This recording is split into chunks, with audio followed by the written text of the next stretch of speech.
Hi, I'm Barbara Rumkunis, and this is your Exeter History Minute. Here's another episode of Hey, What Is That Thing? We frequently get asked, usually by dog walkers, about something that looks like a gravestone on Front Street. We also get phone calls and letters and emails from away people who want to know, where is the George Whitefield Monument? These two questions are related. If you look closely at the stone on Front Street, you can read the words Whitefield on one side, and George Whitefield here preached his last sermon September 29, 1770, on the other side. George Whitefield was an English preacher who came to America in the 1740s, just at a time when the colonies were in need of some religious awakening. New England in particular had been solidly Puritan since the English arrived in the 1630s.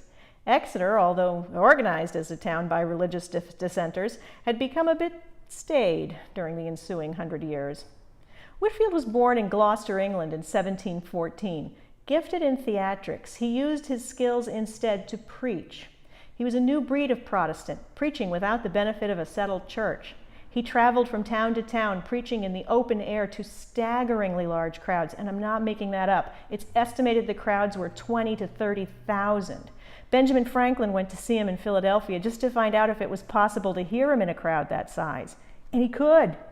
Famed 18th century actor David Garrick said Whitefield could bring men to tears with the way he pronounced Mesopotamia. He also had cross eyes from a childhood bout with measles, which made his appearance even more mesmerizing. Whitefield's revival preaching was part of a movement called the Great Awakening. He wasn't always welcomed by the settled ministers. In Exeter, the Reverend John Audlin forbid his style of preaching and went so far as to try to bar Whitefield at the town line. But you can't block an idea. The Great Awakening caused a schism in the Exeter church, and in 1755 there were two churches in town, the first and second parishes. In 1770, the second parish had been ably led by the Reverend Daniel Rogers, who invited Whitefield to preach on September 29th. The crowd grew too large for Rogers' small church, and so Whitefield did what he'd done many times before, moved outside into the open air. He looked tired. His asthma had been troubling him, but he stood on some boards hastily laid across a few barrels and spoke for 2 hours. When he was finished, he hoped a ride in the evening air might ease his aching chest. He rode south to Newburyport, spoke to a small group there, and then wearily went to bed, dying peacefully during the night.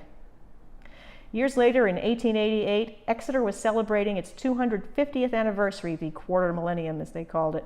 The town set up a committee called the Committee on Interesting Localities, I'm not making that up, which decided the site of Wakefield's final sermon needed a marker. Funds were raised and the marker was purchased for $56.